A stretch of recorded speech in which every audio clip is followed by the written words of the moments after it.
Actually, if you could, who are you?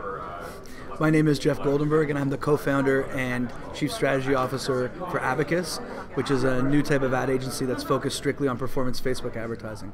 So we're a full-service Facebook ad agency. Awesome. So currently you are an entrepreneur, but today we're going to be talking about intrapreneur stuff. So you actually came before from a larger company before you started your own thing. Yes, it's my number, so feel free. So you have some ideas. Actually, what company was that, if you don't mind? Prior to founding Abacus, I was with a company called Borrowell, which is a fintech startup in Canada. And Borrowell is like a marketplace that connects banks and investors with good credit Canadians that want to get a loan through the internet instead of going through the traditional bank system. And why Borrowell was really interesting is because at the end of last summer, we culminated a deal with CIBC, which was the first ever partnership between, or deep partnership between startup and Big Five bank in Canadian history. So it was really cool. We were sitting around the table having similar discussions about why innovation is important for big companies and how to deal with it both internally, externally, and as a combination of both. And it's really, really challenging and exciting stuff. Why do you think it's important for large organizations, such as like a large bank, to think about innovation and trying new things? Well, not banks specifically, but industry specifically, you don't have a choice but to think about innovation. Because the sad thing is the company that might eventually put you out of business is not one of the ones that you're tracking on a whiteboard in a boardroom wall. It's one that's going to take advantage of a lot of different changes in a lot of different industries and combine them and integrate them to coming up with an offering that serves the public better than yours. So basically, I'm here to scare you and say that the company that's going to eat your lunch and dinner is not a company you're currently tracking. It's someone coming up with a different idea. When online dating was a huge thing and there were these big companies getting people to pay to have access to dating profiles, Lavalife in Canada was one of the largest, and they were really kicking ass and taking names and doing really well. Then along came a guy who started a business out of his one-bedroom apartment named Marcus Friend, and what Marcus did was instead of charging people to pay for dating, he was one of the first people to have a Google AdSense account, and he served them very targeted ads based on the data he had on them, and in effect gave the people dating for free. As a result, Lavalife sold with countless shareholders for $250 million. It was a great exit, but Marcus cashed out for something like $880 million US, and he was the only shareholder. In fact, he famously didn't hire an employee until he had 10 million in revenue. The point being, Lavalife was never looking at Marcus's little apartment in Vancouver. They were looking at the other big dating sites, and someone came, asked completely different questions, took on completely different challenges, and ended up winning big time. So the message is you have to be focusing on innovation because other people are. And the problem is it's hard because innovation doesn't come from the status quo. Innovation doesn't come from someone who's been spending 30 years trying to figure out how to tighten this screw onto this bolt. It's going to come from someone who's like, why are we even putting screws on bolts in 2017? So the ideas often come from people who aren't connected to it. So the problem is big companies are deep in the weeds. They're set up in ways that don't foster innovation. They silo data, so not everyone in the corporation has access to the data, and they're really not innovation companies, so they have to figure out a way to innovate despite themselves, and that's really hard. So I think so. You touched on this a bit already with bringing in outside, looking outside. What do you think large companies, they're very focused on process and creating value with what they're already doing, bringing in money.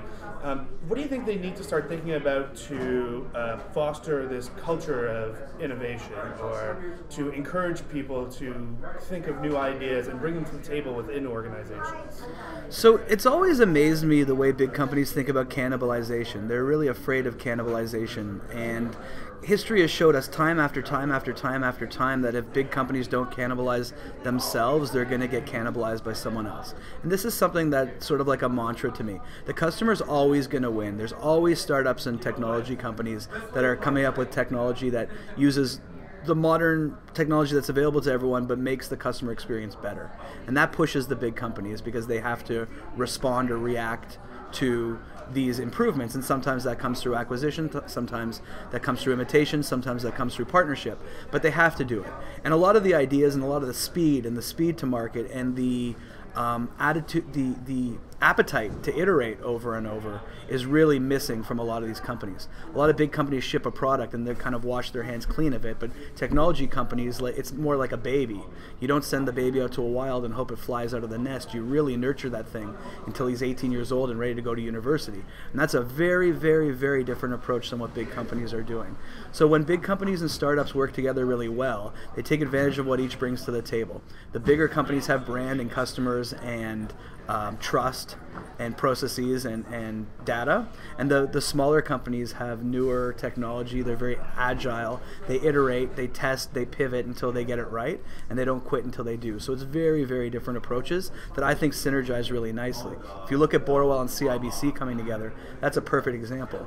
Borrowell had this great adjudication technology which would instantly give you a yes or no answer on a personal loan, tell you at what rate they were comfortable lending the money and how much they're comfortable lending. If you combine a disruptive technology like that, disruptive meaning comparing to go to bank branches and you filling out paperwork and all that, and you combine it with the power of a big 5 bank in Canada, that's when we can really do some exciting things. So I've always wanted to say on record, and I've never done it anywhere, that if I was asked by a big 5 bank what the single number one thing that they could do to make them incredibly growth focused and ready for the future would be to democratize their data and make it available evenly across the entire team. Because startups and big companies have tons of data, but they silo it and they don't make it available to everyone. Startups have smaller data sets, but the entire data set is transparent across the whole organization. And I think it's access to that data across the entire organization that makes things grow fast. I could say another difference between nimble technology companies and bigger incumbents is the degree to which they democratize their data. So how do you think these large organizations that are looking to be a little more innovative can act more like these smaller, nimble, startup type organizations? Yeah, that's a really great question, and I think there's a couple things they can do. The first is they can obviously experiment and iterate more. Look at their marketing as less precious and more disposable, and really try new things frequently so they can learn.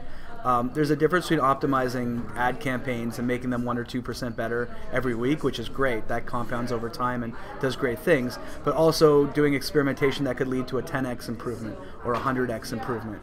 And that's where I feel like big companies aren't experimenting as much as the startups. And from my experience in startups, it's those experimentation that always lead to the answer more than we've got the idea in our head and we're sure it's right and we push it forward. So definitely a culture of experimentation and a culture of accepting that a lot of the things you're going to do aren't going to work, and you have to be cool with that because not all the stuff you do works. But it's not permanent. It doesn't affect you in the marketplace. It's okay to be wrong once in a while. The second really important thing, and I notice this at the banks, is data democratization. So one of the biggest advantages the incumbents have is the data, but they're robust data sets, but they kind of shoot themselves in the foot by segmenting it and siloing it and not giving full data transparency throughout the whole organization. Startups have less and tech companies have less data than the big incumbents. We have really good data visibility across the whole team. And if I was the CEO of a big 5 bank and I wanted to make the company instantly more productive, I would make all the bank data equally available across all the departments so everyone had access to the data. Because putting smart people in front of big data sets is how you find amazingly innovative new opportunities. Awesome. That's fantastic. Thank you so much, man. Cool.